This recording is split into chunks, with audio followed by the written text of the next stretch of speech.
Hi, welcome back to Chessview. So this video we're actually going to cover castling. So let me give you guys an example of castling, okay, for starters to start off. So in order to castle, let me give you an example. You need to for white's point of view, okay. This is what you have to do.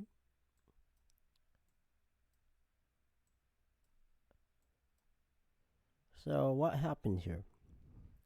Well, it took white 4 moves, right? Exactly 4 moves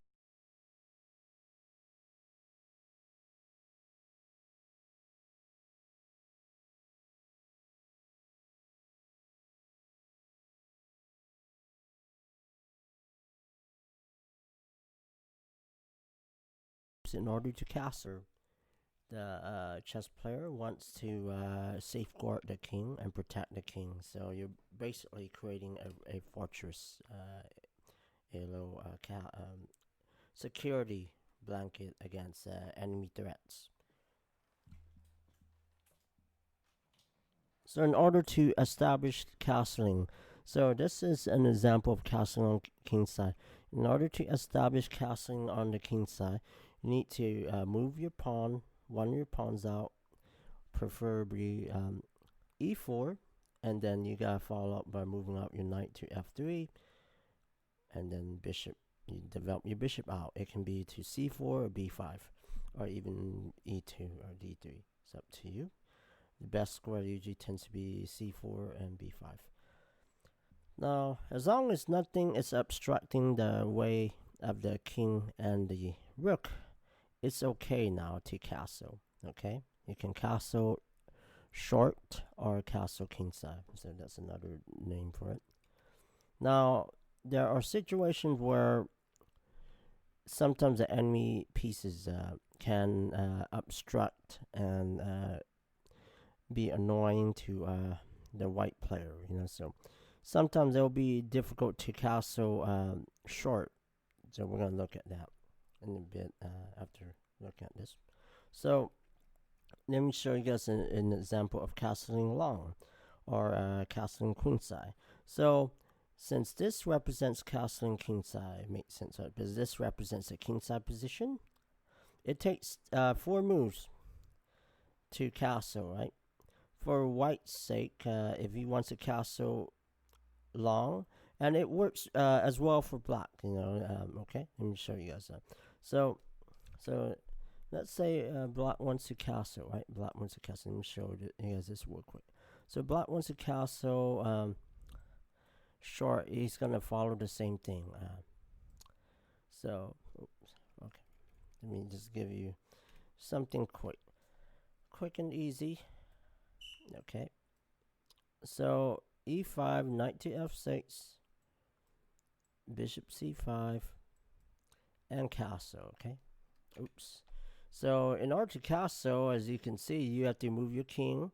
You have to touch your king, move your king 2 squares to, in this case for black, from black's perspective, the black king has to move 2 squares to the right, and the black rook has to move 2 squares to the left, and that represents castling short. Actually, it's the same thing for white as well. Two squares to the left.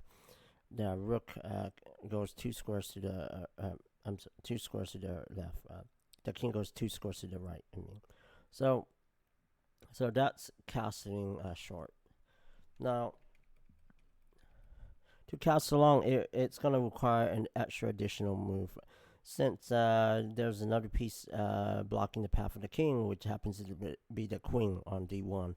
So let me give you guys an example. So it'll be d4, knight to f6, knight c3, d6, bishop f4, g6, queen d2, bishop g7, and then castle long.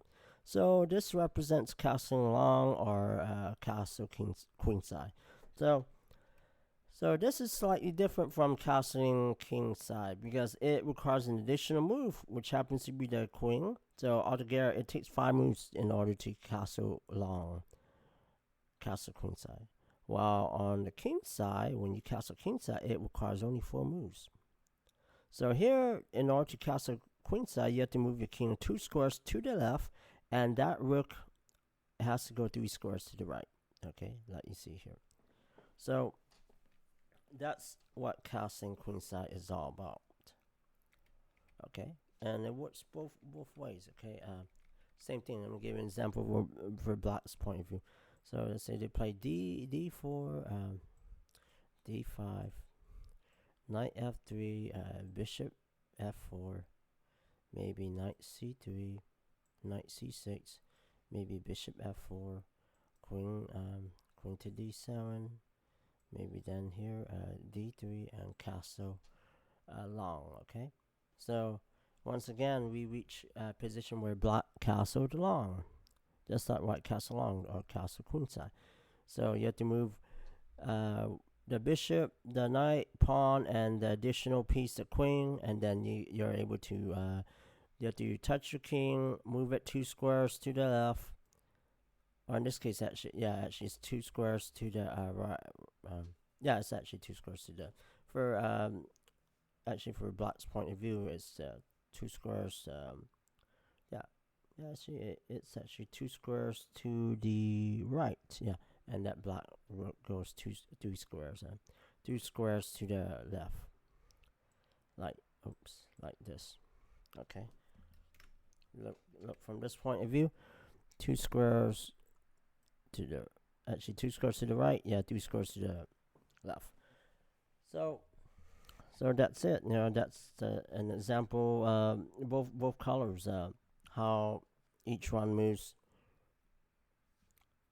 through castling king side and castling queen side.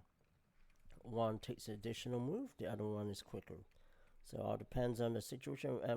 The purpose of castling is to safeguard the king, so the king doesn't get into trouble or become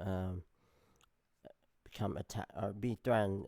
For example, you don't want to keep the king in the center for a long duration of time. In most situations, if the position opens up, if you're behind development or the opening, you're in trouble. If your opponent has a lead in development, they're gonna probably go after the king, and it's gonna be much more easier. Usually, when that happens, it's gonna be a brilliancy prize scenario where the game ends in less than 20 moves. It's a miniature of sorts. So it's always important, always safeguard your king, protect your king at all times in the chess game. Castling queen side or king side, depending on the situation over the board. And very critical to protect your king at all times. So let me give you guys let's go over some scenarios. Okay, I'm gonna give you some examples. Let's see. So we have here, for example. So white to move. White to move. Is it possible for white to castle short? Well, it turns out it's not. Okay, and the reason why is there's a piece that is gonna cause havoc and problems for this side of the board. Turns out to be the rook on g8. So it is not possible and not legal to castle short. Okay, you can't move your king to g1, and you can't move that rook to f1 and castle short because there's a rook which attacks that square on g1. Okay, so there goes one example of how it's not possible to castle short. Okay, now I'll give you another example. Now instead of a rook, what happens if there's a bishop? Okay, bishop on c5 attacking g1. Is it still possible to castle short or no? Well, it turns out same thing like before. No, it's not possible. Because that bishop's attacking that square and occupying and controlling that territory. There is no way this king can go to g1 because that will be an illegal move. Because that bishop is attacking the king if that happens. Same thing for that one that we went over. The rook. Okay, so that will be illegal to castle. Now, if we were to, let's say we have the black bishop on e4, right? Attacking h1, attacking that rook. In this scenario, can white castle or not? Okay, so it turns out white can castle. And the reason why is it's white's move, and that player has the right to apply castling kingside. So since that bishop temporarily is attacking that rook, but it's white's turn, white can actually move that king 2 squares to the right, and that rook is going to go to 2 squares to the left. So when you play in an actual real game, over the board game, you need to touch your king, not the rook, okay? But there are rules involved when it comes to playing in tournaments. You have to touch your king first, move your king 2 squares to the left, or in this case 2 squares to the right, move your rook 2 squares to the left, and that's how you castle. Okay, technical terms. Okay, so here you can do that because after castling, the king is safe on g1 and rook is safe on f1, and that bishop is attacking h1. So here, it's possible you could castle. So for some reason, some players don't know that, or for whatever reason they get confused and think it's not possible, and they don't even consider castling. If there's a piece here, for example, threatening this rook, they just move their rook away. So, all right, let me give you guys another example. Okay, let me give you this.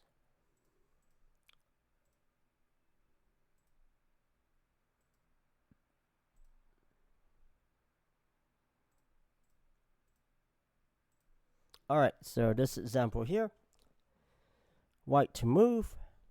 Which way can white castle? Okay, so it turns out you can only castle the long way, or the queenside castling method. Since there's a queen on f5, it's occupying and attacking f1. So it's impossible to castle on kingside, because that queen is attacking one of the squares that one of your pieces will have to move to and castle, and it's the rook. So it's not possible. Now, the reason why it's possible to castle long or castle queenside is because that queen is actually attacking b1.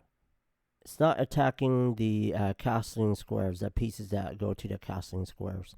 In particular, the king going to c1, that rook going to d1. So that's why it's possible, okay?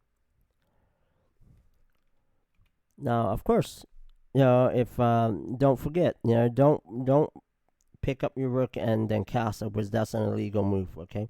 So there's going to be players who will complain, talk to the tournament directors and complain, and then in this situation, the right move is, you want to castle, you castle queenside. That's the most legal move that you can play. Other casting method like this one here is illegal.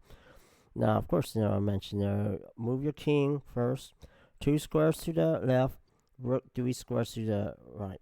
So you move your rook. That does not represent castling. Okay, that does not represent castling. You can't do that sort of thing. Okay, that's not the right way. All right. So you guys now know basically the definition of castling.